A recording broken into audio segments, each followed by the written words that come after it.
I'm Aaron from PhoneDog.com. Yeah, there's a lot of Android phones to choose from this holiday season, but there are only a few that have 4G LTE connectivity. I've got two of those in my hands right now. One is the LG Nitro HD. It's available at AT&T now for $249.99. It's packing a dual-core processor, a big display, an 8-megapixel camera, and best of all, AT&T's 4G LTE connectivity, so you can get it in one of those 15 LTE markets. Then I have the HTC Rezound with Verizon, also available now for $249.99, at least online at VerizonWireless.com. Dual-core processor here as well. Big display, 8-megapixel camera, so you can see the similarities, so you know what we do. When they look similar on the surface, we do a dogfight. But first, some love to Best Buy Mobile. When you go into Best Buy Mobile to get either of these, you're not going to deal with mail-in rebates. You walk out the door with no paperwork. It's easy at Best Buy Mobile. Let's take a look and see which one of these is the reigning dogfight champ.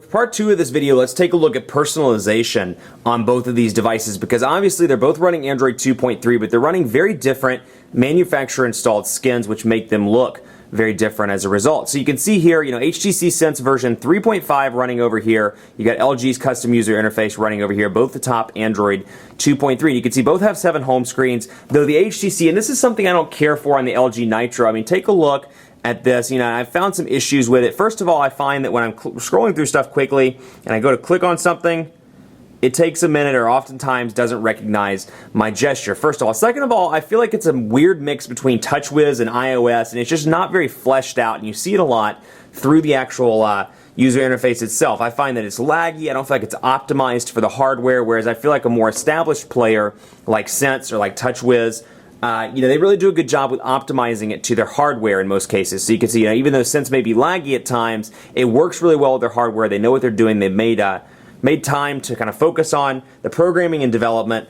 and so Sense 3.5 is definitely more fleshed out. So not to say that it's terrible, not to say that it's unusable, but I definitely look at a user interface like this and I'm like, this is something I expect to see on an Android phone that's $70 or $100, not on an Android phone that's $250. They did a really great job with the G2X, and I hope that they'll, until they can kind of refine their user interface a little bit, I'd love to see them go back to stock Android until they can kind of refine it and get it up to par with Sense, TouchWiz, Motorola's user interface, and some of the others on the market. But anyway, it's here. There's nothing we can do about it right now. And, you may like it. It's always a subjective thing, but I do find that it's laggy and not optimized for the hardware. So we can take a look at personalization here, and we'll go to an empty screen, or a relatively empty screen on both, so you can see the personalization options. Now, first of all, you have your dock down here at the bottom, and you can see the differeces here. You have shortcuts on this one, whereas you have all apps, phone, and then personalize. So I can either do one of two things. I can click personalize on the Rezound, or I can come over here and just press and hold on the display, and you'll see what it does over here. Very different effect over here, but we're going to go over to an empty screen, a relatively empty one at least, and see our personalization options. Now, you have typical Android stuff here, widgets, shortcut folders, and wallpapers, just like you do over here, but from the personalization menu, you have a greater range of options on the Rezound. You can change the scene, the skin, the wallpaper, the lock screen, the shortcuts, and more. And if you watched any of my videos on Sense, you can see the lock screens are very different here. This one's a simple swipe up to unlock, whereas this one's a little bit more complex, and you can change things around to make it, weather or stock quotes or pictures and more. And then you have your shortcuts down here, which you can change these to frequently used applications, and when you want to open it up, just drag and drop, and you can do that, or you can pull the ring all the way up. But we'll go back here so you can see what I'm talking about. So you get a lot of HTC widgets out of the box. You don't get a ton of LG widgets. You'll see some stock Google stuff. You'll see calendar, featured apps, emoji music, the market, notepad, for example. And we'll bring that in. You have 2 different size options here. So at least some of them, they do give you some size differences to choose from, because obviously there's not enough space on the screen to do, the full-size one. And HTC is pretty good about that as well. You'll see over here, calendar with HTC and with Android, and then within the calendar here, you'll see 3 different options depending on how big or how much space you have left on that particular home screen. Now that said, both of these don't allow customization of the widgets, so if that size doesn't fit for you, well, you're just out of luck, because you can't customize the size of the widget. And you'll just look over here, and this is one of those areas where you can see, it has some widgets, it has world clock, but when you look at the quality of the widgets, like take a look at the world clock here, and take a look at the power bar, as opposed to what you get on the HTC side, it just seems more fleshed out as opposed to LG's user interface. The widgets look better, they're much more polished over here, and granted, they've had a lot more time to work, but still, much more polished on the personalization front. So let's take a look at browser, and just as a kind of a forewarning, AT&T's LTE has been having issues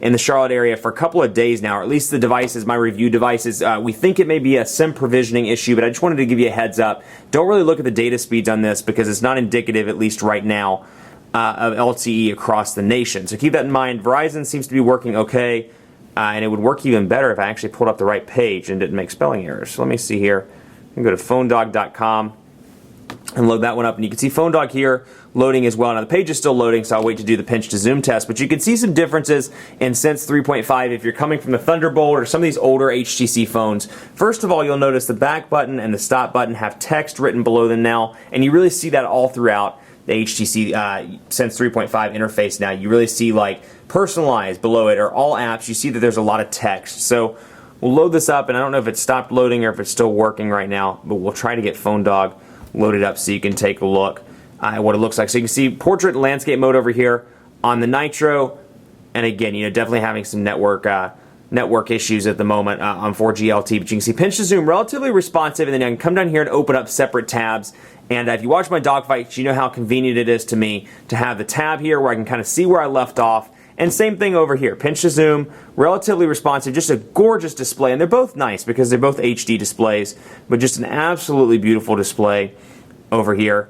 And then of course I can do the same thing. I can go over here and hit Windows. I can see right where I left off. I can add a second tab, and then when I'm ready to go back, I can go right back and be done with it. So data connectivity having some issues, but you can see both browsers are relatively fast. So let's take a look at camera and jump into that before we do some official speed tests. And we'll see 8 megapixel cameras on both of these bad boys, 1080p HD video recording on both of these bad boys. So I'm actually going to pull over, let's see, what do we want to take a picture of?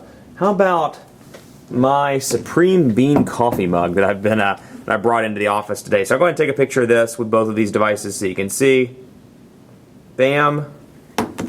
And obviously, since we're doing these on the display, we're not actually importing them out. Keep in mind it's a pretty subjective test, and it's not. Take a look at both in store. Take advantage of the return policy if you're interested in either one of these devices. But you can see, just to compare the way that they look, and both, like I said, do 1080p HD video recording. You've got the option to flip the camera around to the front. You have the option to change your settings, ISO, white balance, scene mode, image size, and more. I can switch over to camcorder here, and then I can go over here and go into my gallery and take a look. So you can see it kind of brings back a stock Android look and feel here with the gallery. And that's why it's one of those things to me, I'm like, go all the way and put your skin on everything, or go home and leave it to stock Android. So I'm not sure why it's not popping up. Let's try and get that to load again.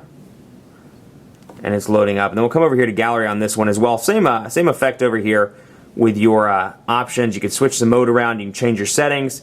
And it's very clean and good looking. They've really done a good job, especially with the latest versions of Sense, and making it easy to use. So there it is, pinch to zoom, very responsive, and you can see all the scratches on my mug from being in cup holders and more. And that's just a beautiful image. I mean, take a look at that, and I'd love to focus it in even closer so you can see. But again, doing it through a lens isn't going to do it justice. And then over here, a good picture as well, not bad. But when you look color to color, you can see the reds are much more red on the Rezound, and then overall things just look clearer. The scratches look clearer. So the camera test goes to the HTC Rezound here. And let's take a look at quadrant standard. While we're taking a look at that, I want to talk a little bit about battery life, because it has been pretty interesting. Battery life is absolutely pretty poor. I started to say absolutely terrible, and I was like, that's probably saying too much, but it really isn't. Battery life's been pretty bad on the HTC Rezound. It hasn't been as bad on the Nitro. Obviously, it's a bigger battery. It's a 1,830 milliamp hour battery over here, as opposed to a 1,620 milliamp hour battery. It baffles me to this day why HTC put such a small battery in their phone, when other manufacturers are doing 1,800, 1,900 milliamp hour batteries. But alas, with Verizon's 4G LTE connectivity, it sucks it through pretty quickly. Now this one's, not the best in the world by any means, and they're both Android devices, so the battery life isn't the greatest anyway. But if you're looking strictly on battery, the Nitro HD wins that contest. Now where the Rezound does come ahead is it does pretty decent in signal strength, but where I found that it fails, I have had some issues with this device cutting in and out of 4G LTE, or cutting out of data connectivity as a whole. The phone stays connected, but I find that 4G, and you may have even seen it in this review, the LTE connectivity will cut in and out periodically. Very interesting to me. Some people aren't reporting that problem. Other reviewers I've seen have the same problem, so it's definitely an issue. But 2,229 over on the Rezound, so 2,229 over here. and then 2,154 on the Nitro HD. So I always take these with a grain of salt. They're not indicative of day-to-day performance. Both are relatively responsive, although I've noticed lag on both, and I'm a pretty big stickler for lag. I don't like it. I can't stand lag on my phones. I like a consistent experience.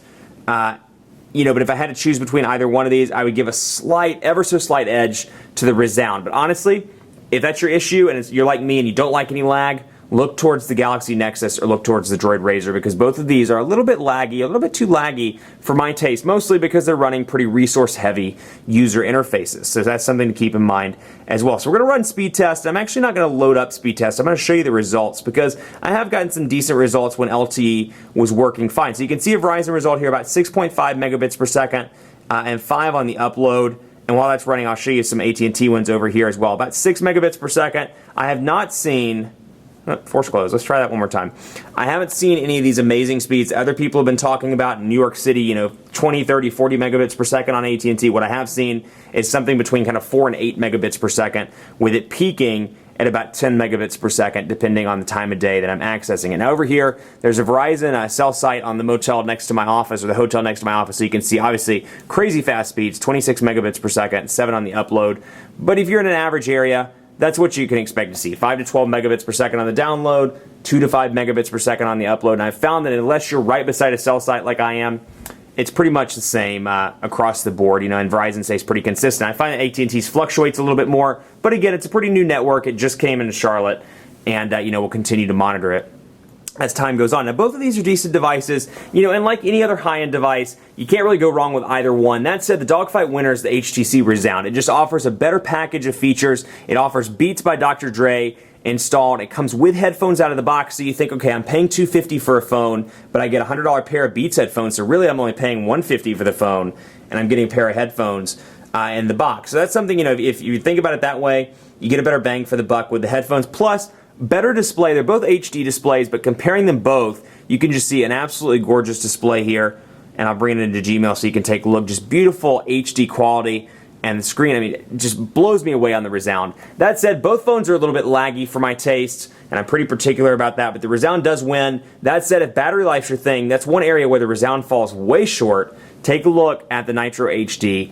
If battery life is more of a concern to you. But in all other areas, the Rezound does a very, very good job, but it goes up against the Droid Razr and the Galaxy Nexus on Verizon this holiday season. But good phone, a nice addition to Verizon's 4G LTE lineup, and a nice addition to HTC's Android lineup on the nation's largest wireless carrier. Much more coverage to come on both of these devices on PhoneDog.com, so keep it locked on the site. Like us on Facebook, Facebook.com/PhoneDog. We're always giving away stuff. We're always on there. We're cool people to talk to. You should hit us up, Facebook.com/PhoneDog, and follow me on Twitter as well. And let me know what you think of these devices. Do you just love the Nitro, or you just love the Rezound?